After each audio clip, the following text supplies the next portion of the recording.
English learners, welcome back to the podcast, your cozy little place to learn real English through real conversations. I'm Anna. And I'm Jake. And Anna, today we're doing something a little different. We're not talking about feelings or motivation. We're talking about grammar. Ooh, grammar. Say it quietly, Jake. Some people get scared when they hear that word. I know, but don't worry, this is not a boring grammar lesson with a whiteboard and a red marker. Today we're talking about 3 little words that confuse almost every English learner on the planet. Could, would, and should. Yes, could, would, and should. 3 small words, but so much power. Honestly, Jake, I think these 3 words cause more confusion than almost anything else in English. My students ask me about this every single week. Same here. And it's funny because the words look so simple, 4 or 5 letters, easy to spell. But using them correctly in a real conversation, that's a different story. Exactly. So today we're going to slow down, we're going to listen to real conversations, real situations, and by the end of this episode, you're going to feel so much more confident using could, would, and should naturally, like a native speaker. And stick around until the end because we're going to do a mini practice conversation together, a real dialogue, so you can hear all 3 words working together in one natural chat. Let's get into it. So, Jake, let me ask you something. When you were learning a new language, or even when you watch your students learn English, why do you think could, would, and should are so tricky? Good question. I think it's because they all look similar. They're all what we call modal verbs. They don't change form. We don't say coulds or woulding. They just sit there, quietly, in front of another verb. Right, and because they look similar, learners think they mean similar things, but actually, each one has its own personality. I love that. Each word has its own personality. Okay, let's give them characters. If could, would, and should were people at a party, who would they be? Oh, I like this game. Okay, could is the flexible friend, the one who says, yeah, maybe, it's possible, I might come, I could come if I'm free. Yes, could is chill. Could doesn't commit to anything. Could just talks about possibility. And would? Would is the polite one. Would is always asking nicely. Would you like a drink? I would love to come, but... Would is smooth. Would is polished. Would is diplomatic. Ooh, I like diplomatic. That's a good word for would. And should? Should is your friend who gives advice even when you didn't ask for it. Oh no, that's so true. Should is like, you should really call your mom back, or you should drink more water. Should has opinions. Should has opinions, and should is not afraid to share them. Okay, so we have could, the flexible one, talking about possibility, would, the polite diplomat, talking about hypothetical situations and offers, and should, the advice giver, talking about what's right or expected. That's actually a really good starting point. Let's go deeper into each one at a time, and then we'll bring them all together. Let's start with could. Jake, in your experience, what's the #1 way people use could in real conversation? Honestly, I think it's for possibility. Something might happen, something might be true, but we're not sure. Exactly. Let me give you a simple example. Imagine your friend texts you and says, "Where's Sarah? She's late." And you could say, I don't know, she could be stuck in traffic. Right. She could be stuck in traffic means it's possible, it's one option, but we're not certain. You could also say, she could have forgotten, or she could still be at work. See, that's the beauty of could. You can list 2, 3, 4 different possibilities in a row, and it sounds completely natural. Let's do a little role play for this one. I'll be worried about something, and you respond using could for possibility. Ready? Ready. Okay. Jake, I can't find my keys anywhere. I've looked everywhere. Well, they could be in your coat pocket, or they could have fallen under the couch. Did you check your bag? They could be in there, too. See, listeners, that's could in action.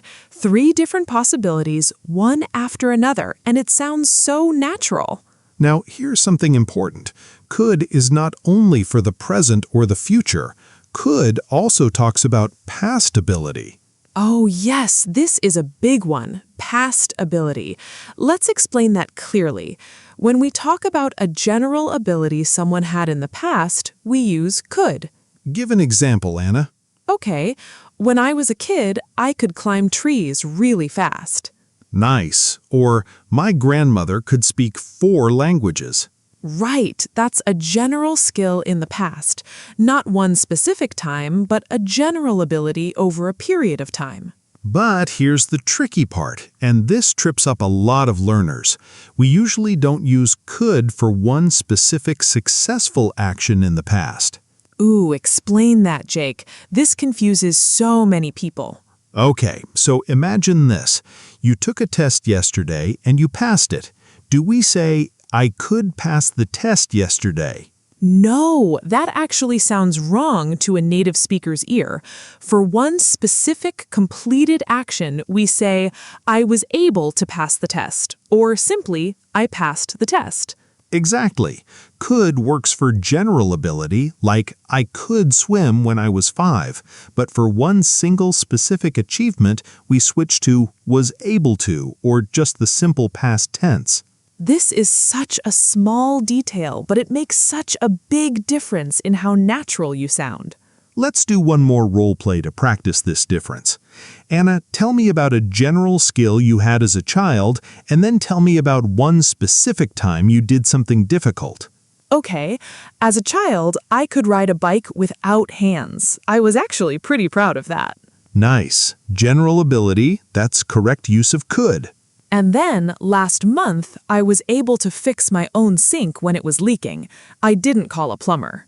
Perfect. One specific success, so we use was able to, not could. See how that works, listeners?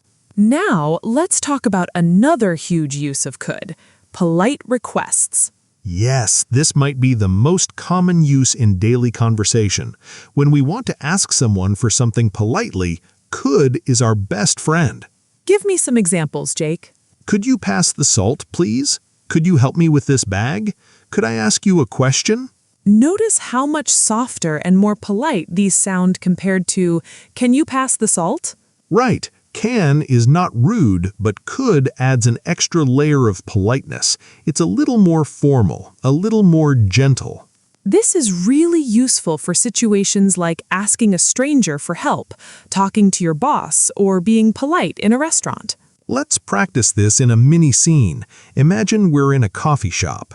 Okay, excuse me, could I get a large coffee, please? And could you also add some oat milk? Of course. Would you like anything else with that? Oh, see what you did there, Jake? You just used would naturally, too. We'll get to that in a second. I couldn't help it. It just came out. Okay, let's summarize could before we move on. Could is used for possibility in the present or future, general ability in the past, and polite requests. It's the flexible, easygoing modal verb of the English language. Perfectly said. Okay, now let's move to would. And Jake, I actually think would might be the most misunderstood of all 3. I agree. Would has so many jobs. Let's break them down one at a time. The first big use of would is for hypothetical situations, imaginary situations that are not real or not certain. Right. This connects to something called conditional sentences. Don't panic if that sounds technical. We're going to make it super simple. Okay, imagine this sentence. If I had $1 million, I would travel the whole world. This is imaginary, right? I don't actually have $1 million right now. Exactly. So we imagine a situation, if I had $1 million, and then we imagine the result. I would travel the world.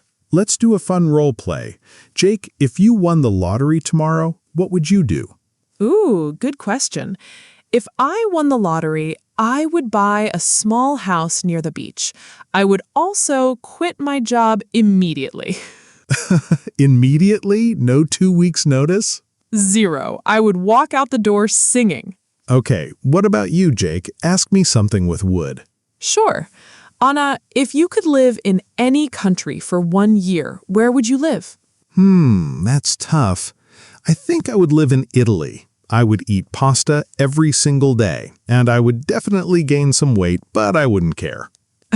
I love that answer.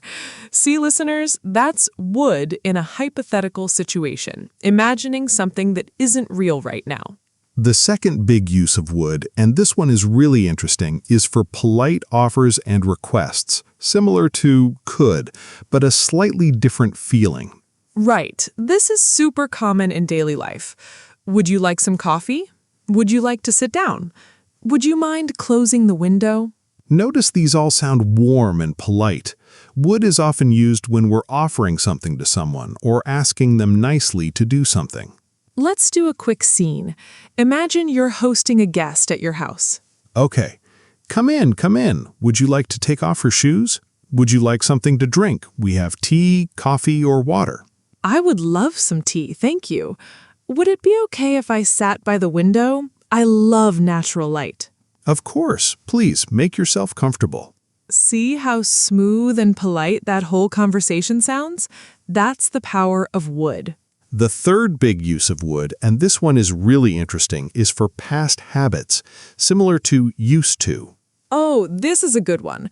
Let's explain the difference between would and used to for past habits, because a lot of learners mix these up. Okay, so imagine I'm talking about my childhood summers. I could say, every summer my family would drive to the lake house. Right. This means it was a repeated action in the past, something that happened again and again. We could also say, every summer my family used to drive to the lake house. Both are correct here. But here's the key difference. We use used to for past states, things that were true but are not actions, like I used to live in New York or I used to be shy. Right, we can't say, I would be shy to mean a general past state. That doesn't work the same way. Exactly. Would for past habits only works with repeated actions, not general states. Okay, imagine this sentence. If I had $1 million, I would travel the whole world. This is imaginary, right? I don't actually have $1 million right now. Exactly. So we imagine a situation, if I had $1 million, and then we imagine the result. I would travel the world. Let's do a fun role play. Jake, if you won the lottery tomorrow, what would you do? Ooh, good question. If I won the lottery, I would buy a small house near the beach. I would also quit my job immediately. Immediately? No 2 weeks notice? 0. I would walk out the door singing. Okay, what about you, Jake? Ask me something with would. Sure. Anna, if you could live in any country for 1 year, where would you live? That's tough. I think I would live in Italy. I would eat pasta every single day, and I would definitely gain some weight, but I wouldn't care. I love that answer. See, listeners, that's would in a hypothetical situation, imagining something that isn't real right now. The second big use of would, and this one is really interesting, is for polite offers and requests, similar to could, but a slightly different feeling. Right. This is super common in daily life. Would you like some coffee? Would you like to sit down? Would you mind closing the window? Notice these all sound warm and polite. Would is often used when we're offering something to someone or asking them nicely to do something. Let's do a quick scene. Imagine you're hosting a guest at your house. Okay, come in, come in. Would you like to take off your shoes? Would you like something to drink? We have tea, coffee, or water. I would love some tea, thank you. Would it be okay if I sat by the window? I love natural light. Of course, please make yourself comfortable. See how smooth and polite that whole conversation sounds? That's the power of would. The third big use of would, and this one is really interesting, is for past habits, similar to used to. Oh, this is a good one. Let's explain the difference between would and used to for past habits, because a lot of learners mix these up. Okay, so imagine I'm talking about my childhood summers. I could say, every summer my family would drive to the lake house. Right. This means it was a repeated action in the past, something that happened again and again. We could also say, every summer my family used to drive to the lake house. Both are correct here. But here's the key difference.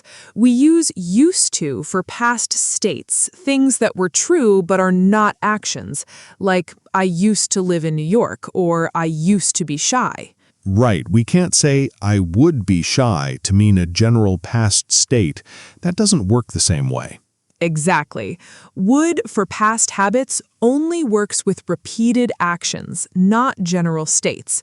So, I would play soccer every weekend works, but I would have brown hair as a child does not work the same way. We'd say, I used to have brown hair. Good distinction. Let's practice. Jake, tell me about something you would do every weekend as a teenager. Every weekend, my friends and I would meet at the park and play basketball until it got dark. Nice. That's a repeated action, so would works perfectly there. What about you? Every Sunday, my grandmother would cook a huge family lunch, and the whole house would smell like garlic and tomatoes for hours. That sounds amazing. And also, that's a beautiful example of would for repeated past action. Now, one more use of would that's really important. Reported speech, when we tell someone what another person said, especially about the future. Oh, right. If someone says, I will call you tomorrow, and later I want to tell someone else what they said, I say, she said she would call me tomorrow. Exactly. Will becomes would when we're reporting what someone said in the past. Let's do a quick example. Jake, imagine your friend told you yesterday, I will finish the project by Friday. Now tell me what he said. He told me he would finish the project by Friday. Perfect. That's would in reported speech. Okay, let's summarize would. Would is used for hypothetical or imaginary situations, polite offers and requests, repeated habits in the past, and reported speech when will changes to would. Would really is the diplomat of English, always smooth, always adaptable. All right, now let's move to should. And I think this one is actually the easiest of the three to understand, but people still make small mistakes with it. Right. Should is mainly about advice, recommendations, and expectations. Let's start with advice, the most common use. When we think something is a good idea for someone to do, we use should. You should drink more water. You should get some rest. You should talk to your manager about this. Simple, right? Should shows an opinion about what's the best action to take. Let's do a quick role play. Jake, pretend you're stressed and tired, and I'm going to give you some advice. Okay, Anna, I've been so tired lately. I've been working late every night this week. Jake, honestly, you should take a break.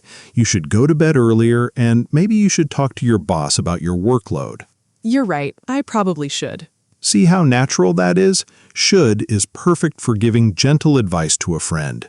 Now let's talk about negative advice using shouldn't. Right. If something is not a good idea, we use shouldn't.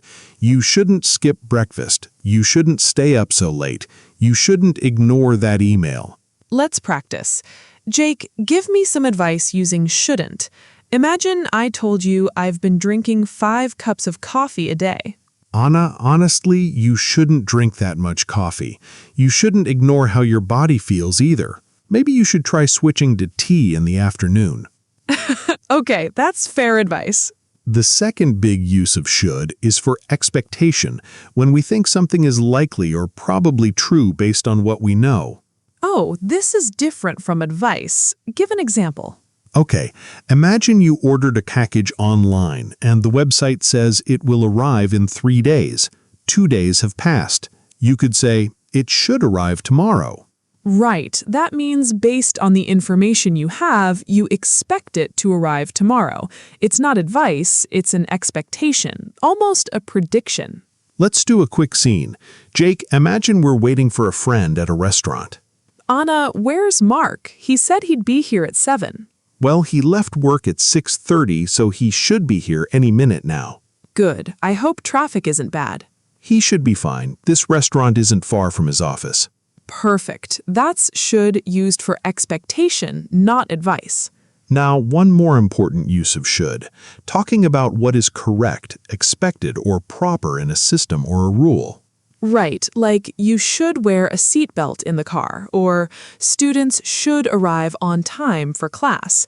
These describe expected behavior, sometimes almost like a soft rule. Let's summarize should. Should is used for giving advice, both positive with should and negative with shouldn't, for expectation about what is likely true, and for describing expected or correct behavior. It's your friend who always has an opinion, but usually a helpful one.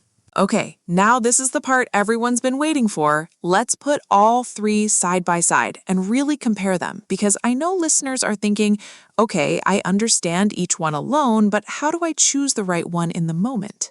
Great point. Let's do this with one single situation and show how the meaning changes completely depending on which word we choose. Perfect. Let's imagine the situation is your friend is thinking about quitting their job. Okay, first with could. You could quit your job. What does this mean, Jake? This means it's a possible option, not advice exactly, just one path available, like saying, here's one choice you have. Right. Could feels neutral, almost like brainstorming options together. Now let's try it with would. I would quit my job. What's different here? This is interesting because this usually means if I were you, I would do this. A hypothetical opinion, imagining yourself in their situation. Exactly. It's more personal, more like sharing what you would do if you were in their shoes. And finally, with should. You should quit your job. What does this mean now? This is direct advice. This is saying, I really think this is the right decision for you. See the difference, listeners? Could gives an option. Would shares a personal hypothetical opinion. Should gives direct advice. Let's do one more comparison, a different situation. Imagine you're deciding what to eat for dinner. Okay, we could order pizza. That's a possibility, one idea among many. I would order pizza if I were you. That's a personal, hypothetical suggestion. You should order something healthy tonight. That's direct advice, maybe because you know your friend has been eating too much fast food.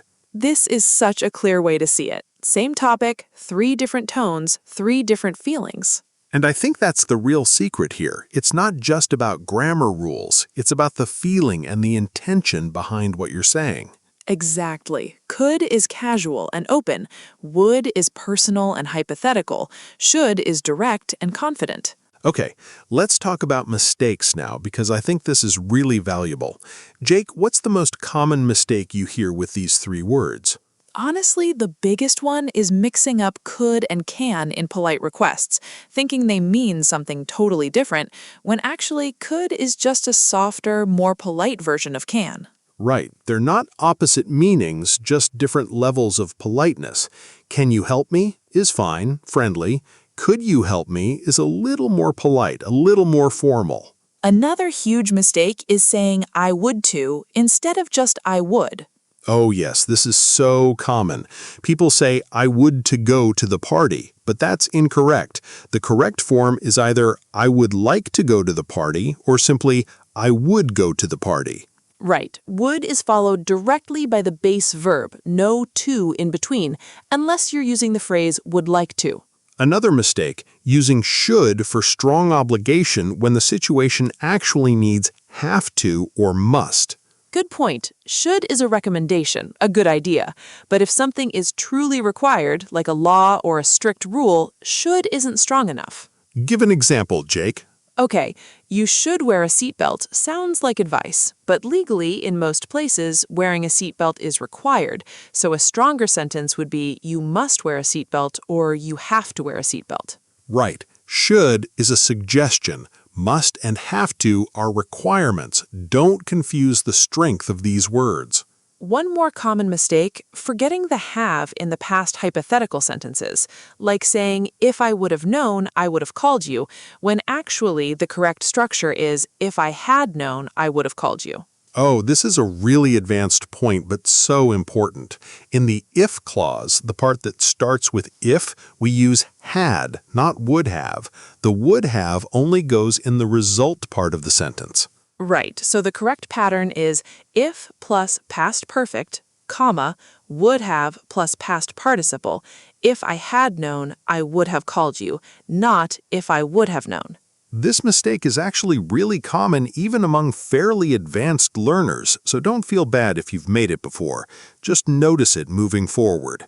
Absolutely. And honestly, even some native speakers say it incorrectly in casual speech, but in careful, correct English, remember, had in the if clause, would have in the result. Okay, now for the fun part. We promised you a full practice conversation using could, would, and should together naturally, just like real native speakers do. Ready, Jake? Ready. Let's set the scene. Imagine two friends planning a trip together. Perfect. Here we go. Hey, so I've been thinking about our trip next month. Where should we go? Well, we could go to the mountains, or we could go somewhere near the beach. What do you think? Honestly, if it were up to me, I would choose the beach. I would love to just relax and do nothing for a few days. That sounds nice, but we should also think about the budget. Flights to the coast could be expensive this time of year. True, that's a good point. Should we check some prices first before deciding? Yeah, that would be smart. Could you look up flights tonight? I'll check the hotels. Sure, I could do that. And if the beach is too expensive, we could always go to the mountains instead. It would still be a nice trip either way. Exactly. Either way, we should book something soon because prices usually go up closer to the date. You're right. Okay, I'll check prices tonight, and I would guess we'll know more by tomorrow. Perfect. That works for me. And hey, if we do go to the beach, we should definitely bring sunscreen this time. Remember what happened last summer? Don't remind me. I looked like a tomato for a week. Yes, we should absolutely remember the sunscreen this time. All right, deal. I'll text you tomorrow with what I find. Sounds good. Talk soon. Okay, listeners, did you catch all of that? That conversation had could, would, and should working together completely naturally, the exact way native speakers use them every single day. Let's break down a few of those lines quickly. We could go to the mountains. That's a possibility, an option. I would choose the beach. That's a personal, hypothetical opinion. We should also think about the budget. That's a good idea to consider. Could you look up flights tonight? That's a polite request. That would be smart. That's agreeing with an idea, almost like a soft hypothetical judgment. We should definitely bring sunscreen this time. That's direct, confident advice based on past experience. See how naturally these words weave into a real conversation? That's the goal, not memorizing grammar rules in isolation, but understanding the feeling behind each word. Okay, before we wrap up, let's give our listeners a few questions to practice on their own. Pause the episode if you want and try answering out loud. Question 1. What's something you could do this weekend if you had free time? Question 2. If you had an extra hour every single day, what would you do with it? Question 3. What's one thing you think everyone should try at least once in their life? Great questions. And remember, there's no single correct answer here. The goal is just to practice forming the sentence structure naturally, using your own real thoughts and ideas. I'll answer the first one to give you an example. If I had free time this weekend, I could go hiking, or I could just stay home and read a book. Both sound nice, honestly. Nice. See how natural that sounds? You're not thinking about grammar rules while you speak. You're just using the structure automatically. That's really the final goal here, listeners. Not perfect grammar in your head, but natural, automatic speech in your mouth. Okay, before we wrap up, there's one more piece of this puzzle we absolutely cannot skip. Jake, I'm talking about the past modal forms. Could have, would have, and should have. Oh, the regret forms. This is where English learners either feel really confident or really confused. There's no in between. True. Let's slow this down because it's actually not as scary as it sounds. All three of these talk about the past, about things that didn't happen or things we're not sure happened. Let's start with should have. This is for regret or criticism about a past action, something that was a good idea but didn't happen. Give an example, Jake. I should have studied more for that test. This means I didn't study enough and now I regret it. Right, or you should have told me you were coming. I would have cleaned the house. That's a little playful criticism, but also regret. Let's do a quick role play. Anna, tell me about something you should have done differently this week. Okay, honestly, I should have gone to bed earlier last night. I stayed up watching videos and now I'm tired. Relatable. I should have brought an umbrella this morning. I got soaked walking to the studio. Oh no. Okay, now let's talk about should not have or shouldn't have for the opposite situation. Something you did that you now regret. Right. I shouldn't have eaten that whole pizza by myself, meaning I did eat it and now I feel bad about it. Or you shouldn't have spent so much money on that jacket, meaning you did spend the money and it wasn't a good decision. Great examples. Now let's move to could have. This one is a little different. It's about a past possibility or a past ability that didn't happen. Right. I could have gone to the party, but I decided to stay home. This means going was possible, but I chose not to do it. Or she could have won the race, but she fell near the finish line. That means winning was possible. It almost happened, but it didn't. This one always makes me think of sports commentary, honestly. He could have scored there, but he missed.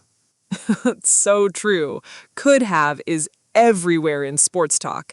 It's the language of near misses and missed chances. Now let's finish with would have.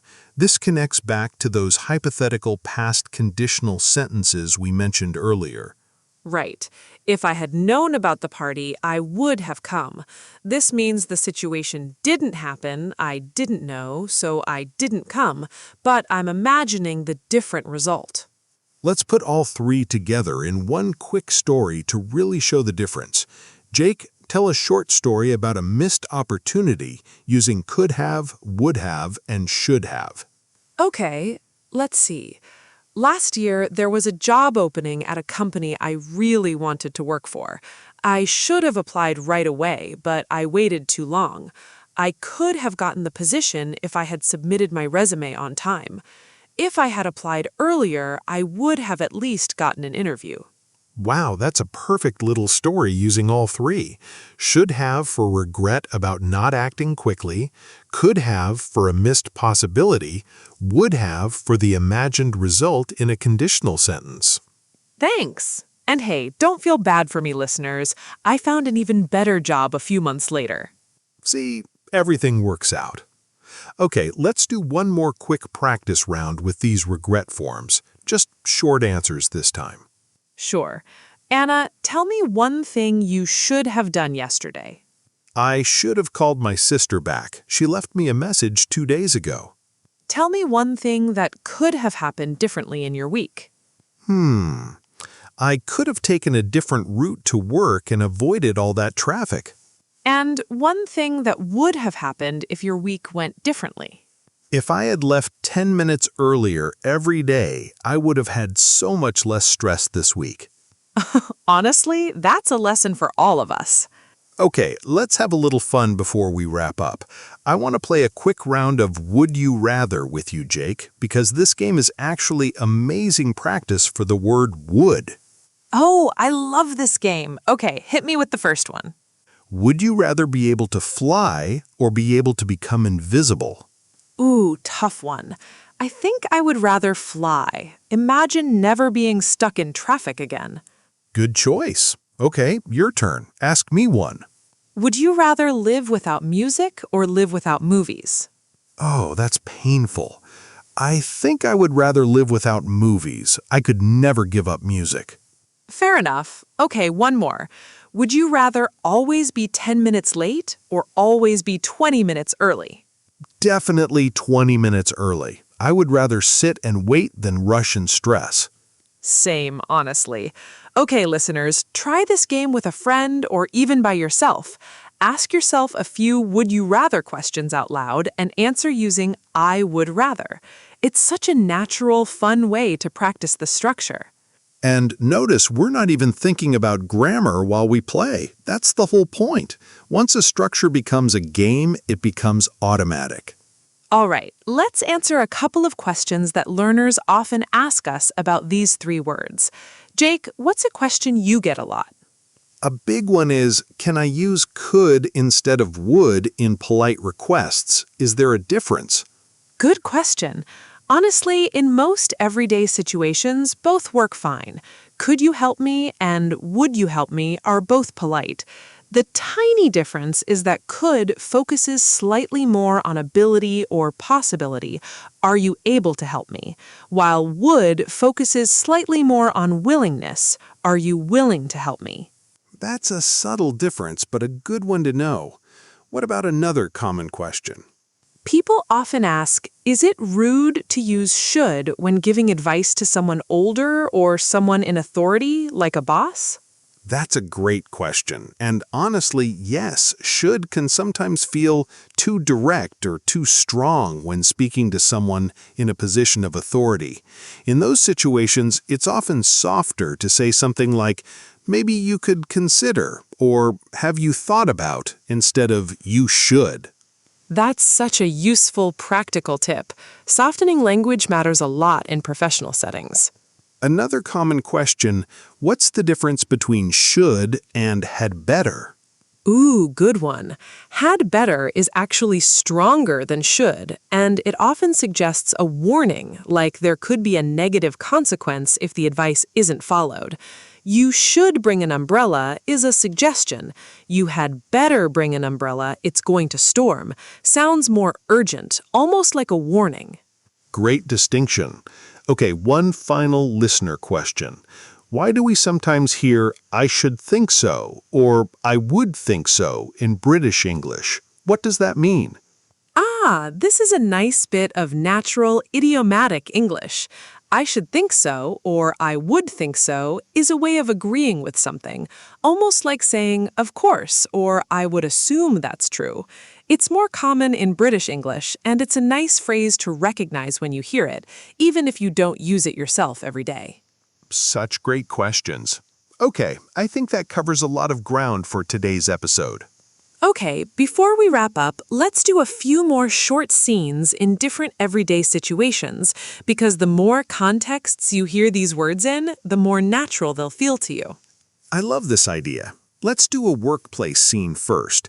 Imagine two coworkers talking about a deadline. Okay, here we go. Hey, do you think we could finish the report by Thursday instead of Friday? The client moved up the meeting.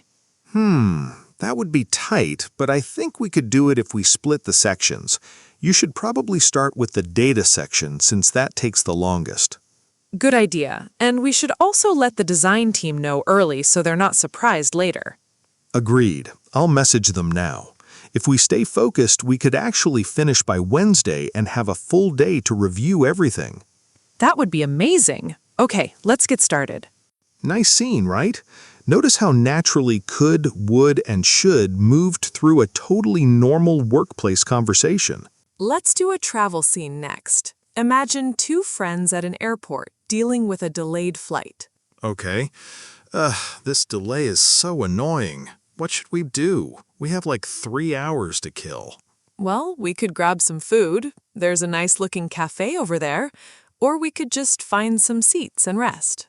Food sounds good, actually. Should we check if our gate has changed too? I don't want to miss it while we're eating. Good thinking. We should double-check before we go anywhere. I would hate to miss this flight because we were distracted by sandwiches. Fair point. Okay, let's check the board first, then go eat. That would be the smart plan. Perfect example of should for suggestions, could for options, and would for hypothetical reactions, all blended together in a totally natural travel conversation. Let's do one final scene, a family conversation this time. Imagine a parent and an adult child talking on the phone. Okay. Hi, Mom. Sorry I haven't called in a while. Things have been busy. That's okay, sweetie, but you should really call more often, even just for 5 minutes. I worry sometimes. I know. You're right. I should do better with that. How's Dad doing? He's good, actually. He said he would love it if you visited this weekend, if you're free. I could probably come Saturday afternoon. Would that work for you both? That would be perfect. We could all have lunch together, like old times. Sounds great. I'll come around noon then. Wonderful. We should also invite your brother. He's been wanting to see you too. Good idea. I'll call him after this. See, listeners? A warm, natural family conversation. And could, would, and should are woven through it so smoothly you barely even notice them, which is exactly the goal. Okay, let's do one more practice activity before the recap. I'm going to read a sentence with a mistake, and Jake, you're going to correct it. Listeners, try to catch the mistake yourself before Jake answers. I'm ready. Let's go. Sentence 1. If I would have more time, I would travel more. The mistake is in the if clause. It should be, if I had more time, I would travel more. Remember, no would in the if clause for hypothetical present situations. Correct. Sentence 2. When I was young, I could pass my driving test on the first try. This one's about a specific single success in the past, so it should be, I was able to pass my driving test on the first try, not could. Exactly right. Sentence 3. You should call your doctor about that. The mistake is the word to. It should simply be, you should call your doctor about that. No to after should. Perfect. Sentence 4. If I would have known, I would have told you. Same pattern as before. The if clause needs had, not would have. So it should be, if I had known, I would have told you. Great catch. Sentence 5, a little trickier. I would go to the gym every day when I was in college, but I would be really tired. This one's interesting. The first part is fine, would for repeated past habit, but the second part, I would be really tired, describes a state, not an action. So it should actually be, I used to be really tired, or simply, I was really tired. Excellent. That's exactly the tricky distinction we talked about earlier between actions and states. Great job catching all of those, Jake. Listeners, if you caught most of those mistakes yourself, that's a really great sign that this lesson is sinking in. And if you didn't catch them all, no worries at all. That's exactly why we listen to episodes like this more than once. Repetition builds instinct. Okay, one last section before we recap. I want to share some natural expressions and phrases that are built around could, would, and should, because these show up constantly in everyday native speech. Good idea. Let's go through a few. First one, I couldn't agree more. This means you agree completely, 100%. You think we should leave early? I couldn't agree more. Nice. Next one, could you believe it? This is used to express surprise about something. Could you believe it? They raised the prices again. Very common in casual conversation. Next, I would imagine. This is a softer way to say I think or I guess, often used when you're not completely sure but making a reasonable guess. I would imagine the flight will be delayed with this weather. Great one. Next, would you mind? This is a very polite way to ask someone to do something or to ask permission. Would you mind opening the window? Or would you mind if I sat here? Very useful, especially in formal or polite situations. Next phrase, I should probably. This softens a statement about something you plan or need to do. I should probably head home soon. It's getting late. Notice how probably softens should even more, making it feel less like strict advice and more like a gentle, personal decision. Next one, you couldn't be more right. Similar to I couldn't agree more, this emphasizes strong agreement. You couldn't be more right. That movie was fantastic. Nice. Next, it would be nice if... This introduces a hopeful, hypothetical wish. It would be nice if it stopped raining soon. Lovely phrase for expressing hopes casually. And one final one, should something happen. Oh, this is a more formal one, often used in written English or careful spoken English. It means if something happens. Should anything change, we'll let you know immediately. That's a nice, slightly advanced structure to recognize, even if you don't use it often yourself. Great list. Let's do a quick practice round using a few of these expressions naturally. Jake, respond to me using one of these phrases. Sure, go ahead. I think we should take a taxi instead of walking. It looks like it might rain. I couldn't agree more. Let's not risk getting soaked. Perfect example. One more. Would you mind if I turned the music down a little? Not at all. Go ahead. I should probably focus on writing this email anyway. See how naturally these phrases slide into real conversation? That's exactly the kind of fluency we're aiming for with this whole episode.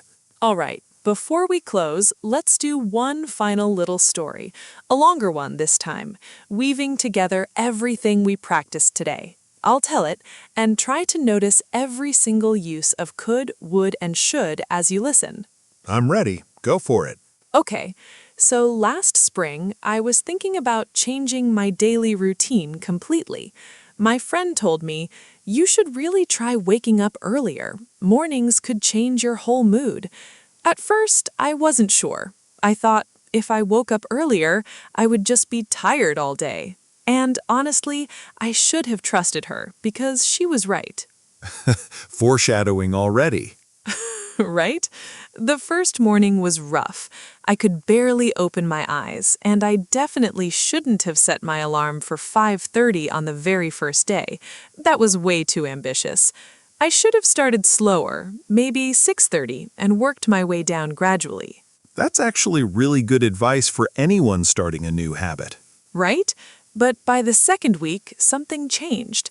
I would wake up, make a cup of tea, and just sit quietly for 20 minutes before checking my phone. I would write a few thoughts in a notebook, nothing fancy, just whatever came to mind. And slowly, I noticed my whole day would feel calmer. That's beautiful, honestly. My friend asked me, could you imagine going back to your old schedule now? And I said, honestly, no, I couldn't. This new routine changed something in me that I didn't expect. Wow, that's such a full circle story, and I counted, I think 10 or 11 uses of could, would, and should in there, all completely natural. I wasn't even counting. It just came out that way, because once you really understand these words, they stop feeling like grammar rules, and they just become part of how you naturally tell a story. That's exactly the goal for you too, listeners. One day you won't be thinking, should I use could or would here? You'll just say the sentence and it'll be correct because it feels correct. Absolutely. So if this episode helped you, go back and listen again tomorrow. Repetition really is the secret weapon for language learning. And try using one of these words today in a real sentence with a real person. Even something small like, could you pass me that? Or, I think we should try that new restaurant. Small steps, big progress. All right, everyone, that's it for today's episode. Thank you so much for spending this time with us and practicing your English. We'll see you next time, right here for more easy English conversation practice. Take care and keep speaking. Bye, everyone.